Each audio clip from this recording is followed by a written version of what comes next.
नमस्कार, सत श्री अकाल, राम राम सा, खमागणी वणक्कम, प्रणाम। आप सभी का ऑल्टरनेट मीडिया में फिर से स्वागत है। मैं आपकी होस्ट गायत्री देवी। छोटे से ब्रेक के बाद हमारे साथ जुड़े अवनीश बीएन शर्मा सर। बहुत डिटेल में आज एक ऐसे बहरूपिये के बारे में बात करेंगे जिसको हम लोग बहुत लंबे समय से टारगेट मतलब संभालने की कोशिश करें कि भैया ऐसा ना करिए, आप भगवा कपड़ों में आए हैं तो हमें मान सम्मान रखने दीजिए। 14-15 मार्च 2026 डॉक्टर अंबेडकर इंटरनेशनल सेंटर में ऐसे ही बहुत बड़े-बड़े लोगों को एक्सपोज़ किया जाएगा।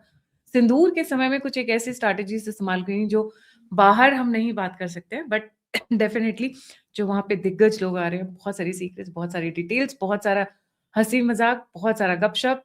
मिलते हैं 14-15 मार्च को। QR code right on the corner, right hand corner पे है, बॉटम में। आप इसे स्कैन करेंगे तो आप पासेस के सेक्शन में पहुँच सकते हैं। Sir, very warm welcome on the show. बिल्कुल। गायत्री जी, सबसे पहले आपको नमस्कार, सभी दर्शकों को भी प्रणाम और आपको इस भव्य आयोजन के दूसरे संस्करण की बहुत बहुत बधाई हो।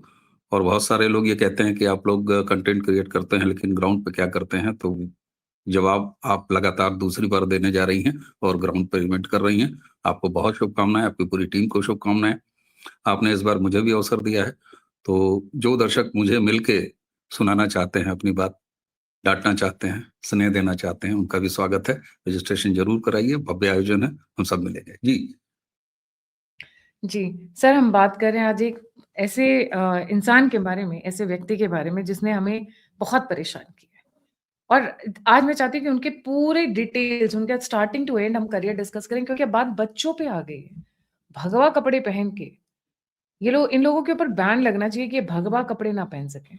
जी। जी, गायत्री जी, देखिए, मुझे किसी स्वामी अभिमुक्तेश्वरानंद नाम के संज्ञा वाले व्यक्ति से कोई परेशानी नहीं है। उसके लिए पॉक्सो लगे, उसके ऊपर कुछ लगे, उसके ऊपर चोरी का, छिनैती का आरोप लगे, मुझे उससे कोई परेशानी नहीं। मुझे दुःख इस बात का है कि भगवा कलंकित हो रहा है।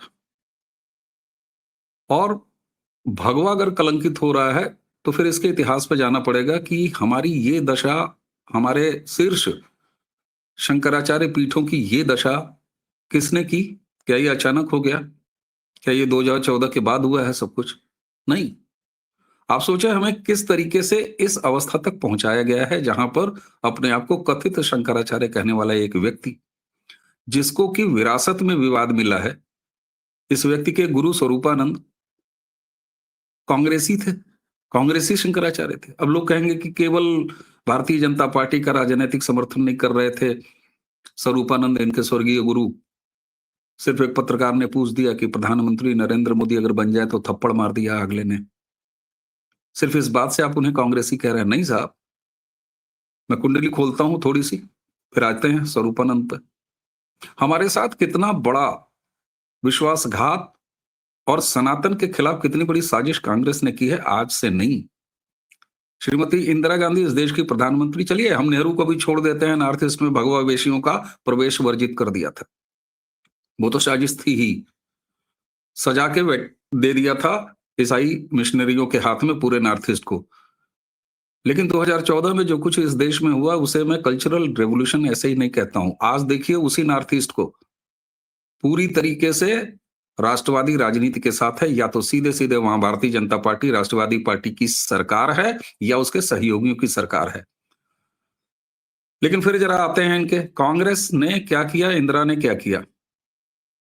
जिस समय इंदिरा गांधी के पुत्र राजीव गांधी स्वर्गीय सिर्फ एक पायलट थे, उनके घर में प्रवेश होता है एक ईसाई महिला का जिसका नाम है एंटोनियो माइनो।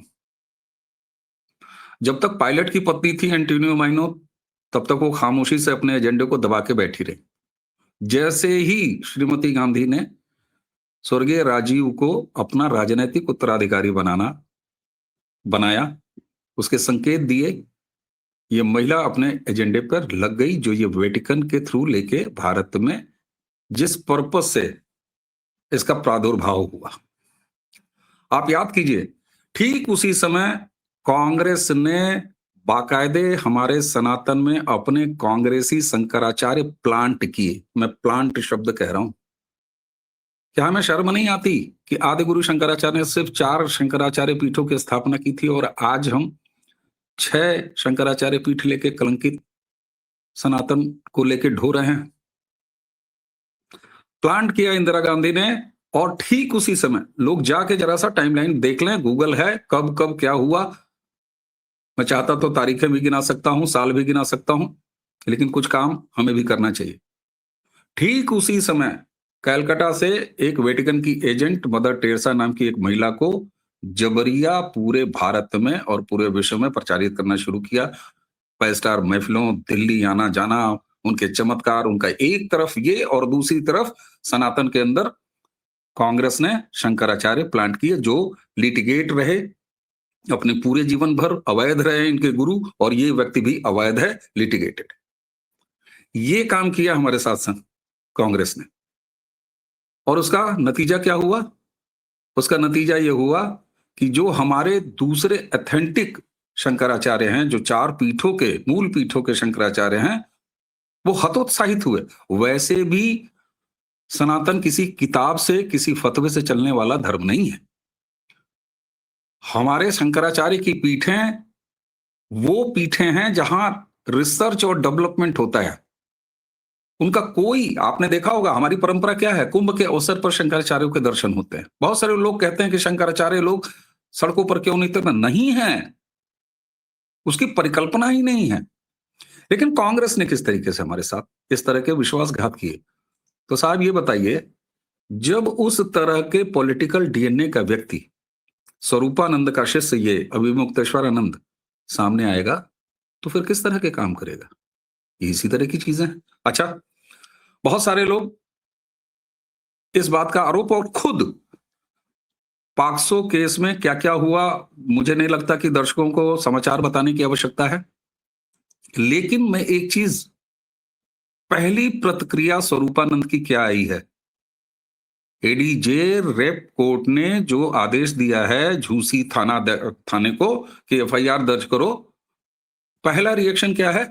पहला रिएक्शन अभिमुक्तेश्वरानंद का यह है कि मैं योगी नहीं हूं जो केस हटवा लूं। ये क्या है? ये राजनीतिक एजेंडा नहीं है तो और क्या है? या आप राजनीति नहीं कर रहे हो तो और क्या कर रहे हो? और एक चीज और बताऊं गायत्री जी, बहुत सारे लोग कहेंगे कि पॉलिटिकल मोटिवेटेड है, तो जरा मैं टाइमलाइन बांध देता हूं। कब हुई ये शिकायत एडीजे रेप कोर्ट में? ये शिकायत हुई 12 जनवरी को। क्या 12 जनवरी को माघ मेले का विवाद शुरू हुआ था? नहीं हुआ था। इसलिए उन लोगों को अपने जवान बंद कर लेनी चाहिए जो ये कहते हुए नजर आ रहे हैं कि ये पॉलिटिकल मोटिवेटेड है और इसको योगी जी ने प्लांट करा दिया, फलाने ने प्लान किया। नहीं साहब, आपके कुकर्म ने आपको इस स्तर तक पहुंचाया है। हर एक सनातनी को शर्मिंदा करने वाले व्यक्ति हैं आप। आपको तुरंत भगवा वेश का त्याग करना चाहिए, और जब तक आप निर्दोष न साबित हो तब तक आपको भगवा वेश धारण नहीं करना चाहिए। आप नहीं अधिकारी हैं। 174(4) के तहत इनको एग्जीक्यूट किया गया है। आप मुझे ये बताइए कि सीडी तक सौंपी गई है, दोनों नाबालिग बटुकों के वीडियो पर बयान हुए हैं, पूरे कोर्ट रूम को खाली कराया गया है, केवल वकील थे, 2 बच्चे थे जिन्होंने ये आरोप लगाया, सीडी तक दी गई है। ये क्या कर रहे थे आप? आप राजनीति से प्रेरित नहीं थे तो और क्या थे? और 27 का विधानसभा चुनाव छोड़ दीजिए, चलिए मैं नहीं कहता हूं आप भाई किसी पार्टी के साथ हैं, आप रहिए, लेकिन फिर अपने आप को आप शंकराचार्य मत कहिए, आप नहीं कह सकते। तो इसलिए जो लोग भी ये कहें कि ये पॉलिटिकल मोटिवेटेड है, नहीं है। इस पूरे विवाद से पहले का ये केस है, अदालत ने, एडीजे रेप कोर्ट ने इसको आधार पाया है, पाने के बाद एफआईआर, और अब इनकी गिरफ्तारी तय है, कोई रोक नहीं सकता। दूसरा रिएक्शन क्या इनका आया है अभिमुक्तेश्वरानंद का? ये राजनीति नहीं कर रहे तो और क्या कर रहे हैं? इन्होंने कहा कि साहब मुकदमा पूरी तरह झूठा है। ठीक है, साबित करिए ना अपने वकीलों को लेके। साथ में ये कहते हैं कि शिकायतकर्ता स्वयं हिस्ट्री सीटर है, उसके नाम कई मुकदमे दर्ज हैं। हमारे लिए ये भी शर्म और अपमान का विषय है। अगर शिकायतकर्ता खुद हिस्ट्री सीटर है तो हमें अब एक समाज के रूप में ये आत्मचिंतन करना चाहिए गायत्री जी, कि हमारे भगवा पहनने वाले क्या कर रहे हैं। एक तरफ हमारे पास योग पथ से निकल के राजपथ तक की यात्रा करने वाले एक युवा सन्यासी योगी आदित्यनाथ का उदाहरण है, जो 25 करोड़ आबादी वाले उत्तर प्रदेश को विकास के किस पथ पर तीव्रतम तरीके से लेके जा रहे हैं। वो खुद एक पीठ के पीठाधीश्वर हैं और इसीलिए मैं कहता हूं कि वो योग पथ से निकल के राजपथ पर आने वाले और यात्रा करने वाले व्यक्ति हैं। एक तरफ ये उदाहरण है और दूसरी तरफ मिस्टर अभिमुक्तेश्वरानंद जैसे उदाहरण है। और सबसे घृणित क्या है, अभिमुक्तेश्वरानंद ने केवल शिकायतकर्ता को नहीं, हमारे एक और हिंदू सन्यासी स्वामी रामभद्राचार्य को घसीटा है और वो ये दावा करते हैं कि जिसने उनके खिलाफ पॉक्सो एक्ट की ये शिकायत की, इनिशिएट की 12 जनवरी को, वो रामभद्राचार्य जी का शिष्य है। आप सनातन के इन तमाम शिखर पुरुषों के बीच में इस तरह की बातें कर रहे हैं। स्वामी अभिमुक्तेश्वरानंद को इस बात का जवाब देना पड़ेगा कि वो किसके पॉलिटिकल एजेंट के रूप में काम कर रहे हैं, और वो बड़ा साफ है। आप मुझे ये बताइए, माघ मेला का वो पूरा इशू क्या था? आप हमारे सनातन और शंकराचार्य के पदवियों का मजाक उड़ा रहे हैं। एक पता नहीं कहां से लपर झट्टू आप बना के लाए, 4-5 लोहे के कमान और न जाने क्या। मुझे देख के हंसी आ रही थी और आपकी जिद थी कि आप वहां जाएंगे। आदि गुरु शंकराचार्य ने चारों पीठों की स्थापना 40 साल की उम्र से पहले शरीर त्याग दिया और पैदल चल के किया था। क्या आप अपने छावनी से या अपने शिविर से निकल के संगम नोस तक पैदल जाकर स्नान नहीं कर सकते थे? और क्या वहीं आपके बगल में व्हील चेयर पर चल के एक दूसरे हमारे पूज्य शंकराचार्य गए और उन्होंने स्नान नहीं किया? तो आप वितंडा खड़ा करना चाहते थे और ये आपका प्रारब्ध है। आपके कर्मों के आधार पर आपका प्रारब्ध बनता है। इस व्यक्ति का एक भी सनातन के लिए योगदान हो तो बताइए। नियुक्त या कहिए कि काबिज होने के बाद, अपने गुरु की मौत के तुरंत बाद काबिज होने के बाद सबसे पहला क्या, बद्रिका आश्रम में इस व्यक्ति ने तमाशा शुरू किया। और आप देखिए तमाशे किस तरीके के ये व्यक्ति करता है, अस्तरहीन तमाशा। मैं समाजवादी पार्टी की सरकार रहते जब इनकी तुड़ाई हुई थी, मैं उसको भी बोलता हूं, ठीक है उस समय सनातन द्रोही सरकार थी, लेकिन उस समय भी इस व्यक्ति ने वितंडा क्या खड़ा किया था। एक व्यवस्था बनाई गई थी कि मूर्तियों का विसर्जन गंगा नदी में, गंगा मां में नहीं किया जाएगा। मुझे लगता है कि यह स्वागत योग्य है, यह आज भी होता है। आज उत्तर प्रदेश में योगी आदित्यनाथ की सरकार है, आप किसी भी नदी में, गंगा नदी तो छोड़ दीजिए, किसी भी नदी में विसर्जन नहीं कर सकते, उसकी व्यवस्था बनाई जाती है। प्रशासन ने अखिलेश यादव के मुख्यमंत्री रहते हुए भी उस समय व्यवस्था बनाई थी, भले वो सनातन द्रोही सरकार थी, लेकिन इस व्यक्ति का चरित्र उजागर करना बेहद जरूरी है। अड़ गया साहब कि नहीं, हम तो गंगा में मूर्ति विसर्जन करेंगे। क्यों करोगे भाई? आपने कभी अभिमुक्तेश्वरानंद के चेहरे पर वो हमारी जो एक संत परंपरा है, जो गंभीरता ओढ़े रहती है, बच्चों की तरह हंसती है, मुस्कुराती है, योगी आदित्यनाथ को देखी है भरे सदन में, भरे विधानसभा में बच्चों की तरह खिलखिला के ऑरा हंसना नहीं शुरू है, कर देते हैं। ऑरा होता है एक हमारे संत और एक हौरा होता है, एक हमारा एक सन्यासी हृदय होता है। वो कभी बच्चा होता है, कभी मार्गदर्शक होता है, कभी वो माँ की भूमिका में नजर आता है, कभी वो भाई की भूमिका में नजर आता है, कभी वो पिता की भूमिका में नजर आता है, कभी बिल्कुल शिशु की तरह हंसता भी लगता है। इस व्यक्ति के चेहरे पर हमेशा गुस्सा, हमेशा हमेशा क्रोध। बद्रिका आश्रम में इस व्यक्ति ने क्या वितंडा खड़ा किया था? नहीं, मैं तो इस सामने वाले द्वार से जाऊंगा। क्यों जाओगे भाई? आप सोचिए कैसी, मतलब टुच्ची टाइप की हरकत है। इससे यह सिद्ध होता है कि इस व्यक्ति का सनातन से, सनातन के संवर्धन से, सनातन की रीतियों से, सनातन के व्यवहार से, सनातन के संवर्धन से, इनरिचमेंट से कोई मतलब नहीं है। ये व्यक्ति पॉलिटिकल मोटिवेटेड है अपने एजेंडे में। और याद दिला देता हूं, इनके गुरु को इंदिरा ने प्लांट किया था। और लोग जरा जाएं, अभिमुक्तेश्वरानंद और प्रियंका वाड्रा टाइप करिएगा गूगल में, आपको एक चिट्ठी मिलेगी प्रियंका वाड्रा की, जो उसने अभिमुक्तेश्वरानंद के लिए लिखा था।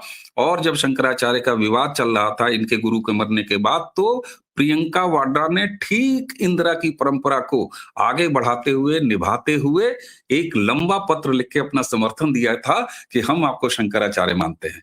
तुम शर्म आनी चाहिए अभिमुक्तेश्वरानंद कि एक क्रिस्तान की बेटी, एक खानदान की लड़की, एक कांग्रेसी वंशज तुमको मान्यता दे रही है। ये है तुम्हारी बिसात। शंकराचार्य की पदवी के लिए तुम ये कोर्ट में गए हो, स्टे लगा हुआ है। इनसे छीना नहीं जा सकता है शंकराचार्य की पद्धति? बिल्कुल छीना जा सकता है, इनको मिला ही कहां है, तो गलती फिर ये हम भी यूज करते हैं। इलीगल इलीगल नहीं है? Can he not be punished for that? Exactly, बिल्कुल जाना चाहिए, लेकिन ये काम हमारा आपका नहीं है और न ये सरकार का काम है। मैं बड़ी विनम्रता से निवेदन करता हूं हमारे धर्माचार्य और धर्मगुरुओं से, इस व्यक्ति के खिलाफ एक से अधिक जितनी ज्यादा रिटें पॉसिबल हैं उतनी रिटें होनी चाहिए, और अदालत से वैसे भी इस व्यक्ति को रोक है कि ये अपने आप को शंकराचार्य नहीं कह सकता। जब बात आई प्रशासन के इस एक्शन लेने की, तो माघ मेला प्रशासन ने साफ तौर पर जो नोटिस चिपकाई थी उसमें ये साफ तौर पर लिखा था कि आप अवैध रूप से शंकराचार्य की पदवी अपने सामने लिखते हैं। क्यों? क्योंकि सुप्रीम कोर्ट का वो आदेश है। लेकिन ये काम किसी सरकार का नहीं है, ये काम सनातन के ऊपर जो विस्टा फैलाने की कोशिश कर रहा है, सनातन के बाकी धर्मगुरुओं को, आचार्यों को, धर्माचार्यों को सामने आना चाहिए। अब चुप रहने से नहीं होगा। आज इसने रामभद्राचार्य जी को जोड़ा है योगी आदित्यनाथ पर। योगी आदित्यनाथ मुख्यमंत्री हैं, हमारा संविधान कहीं ये नहीं कहता कि एक पीठ का महंत किसी राजनीतिक पद पर नहीं हो सकता। ऐसा तो कोई प्रोविजन नहीं है ना, संविधान बदलवा दो। तो योगी जी को लगेगा कि अगर मुख्यमंत्री रहना और राजनीति करना उनके लिए आवश्यक है तो वो करेंगे, नहीं तो फिर लौट आएंगे अपने भगवा धारी होके अपने पीठ में आ जाएंगे। लेकिन तुम योगी आदित्यनाथ पर हमला करते हो, तुमने राम भद्राचार्य जी को जोड़ लिया उसमें।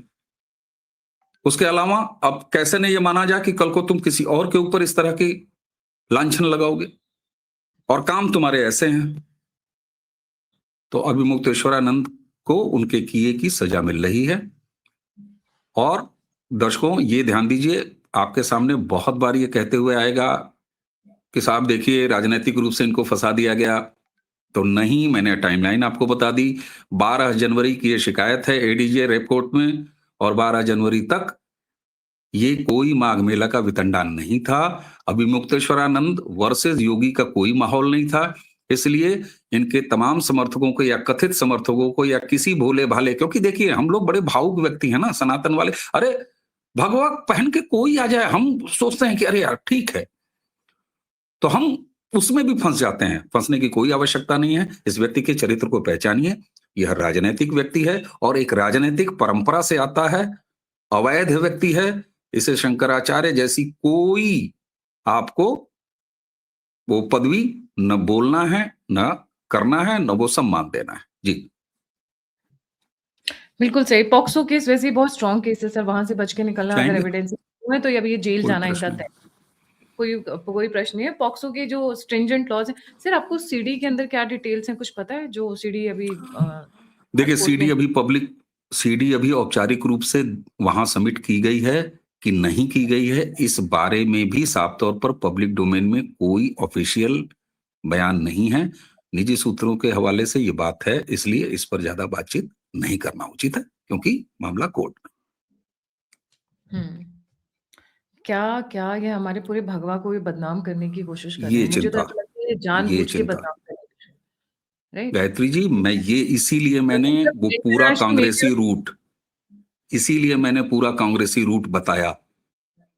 जब आज इंटरनेशनल कांग्रेस, मीडिया उठाएगा तो ये नहीं बोलेगा कि ये गलत है या सही है। वो इनको सीधे इनकी फोटो लगा के भगवा एंड देन बच्चों का पॉक्सो। अब ये सोचिए मैसेज क्या जा रहा है? और आप मैसेज क्या जा सोचिए कांग्रेस ने प्लांट किया और आज उत्तर प्रदेश में क्या है, भारत कांग्रेस और सपा का गठबंधन है। 27 में आपके सामने चुनाव है, टारगेट पर योगी हैं। इस ये क्रोनोलॉजी को समझिए और इसके भ्रम में तनिक भी मत आइएगा दर्शकों कि ये भगवा वेशधारी है। ये बस इतना कालीनेम ही नहीं, अगर कालीनेम अल्ट्रा प्रो मैक्स कहें तो वो है। हाँ, हमें इतना ही संतोष एक ही बात का है कि इनके सामने योगी आदित्यनाथ जी जैसे एक ऐसे व्यक्ति हैं जो इनका कायदे से इलाज करेंगे और प्रारब्ध इनका अपने आप इलाज कर रहा है। आज ये पॉक्सो में फंसे हुए अपने किए की सजा पाए। जी। याद रखिएगा जब रावण सीता माँ का हरण करने आया था तो भगवा कपड़ों में आया था। तो ये रावण है, राइट? तो उनके उससे मत डाइवर्ट होइएगा। Thank you so much sir for such a detailed information. जाने से पहले सभी व्यूअर्स से रिक्वेस्ट है, please don't forget to like, subscribe and share the alternate media. अगर आप मुझे सहायता करना चाहते हैं आने वाले प्रोग्राम में, आने वाले कॉन्फ्रेंस के लिए, तो नंबर और यूपीआई स्क्रीन के ऊपर है। आप मुझसे जुड़ना चाहते हैं, इन्फॉर्मेशन शेयर करना चाहते हैं, सभी लिंक्स डिस्क्रिप्शन बॉक्स में। क्यूआर कोड जो सामने दिखा हुआ है आपको दिख रहा है राइट हैंड साइड कॉर्नर पे, वो आपको सीधे रजिस्ट्रेशन पासेस के लिए लेकर जाएगा कॉन्फ्रेंस की। So please let's come together, have some good time, और कुछ सीरियस बातें, कुछ मज़ाक, कुछ ठिठोलियाँ और कुछ नोक-झोंक। Let's get together on 14th and 15th of March at doctor Ambedkar international centre. इसी के साथ जय हिंद, जय श्री राम, हर हर महादेव।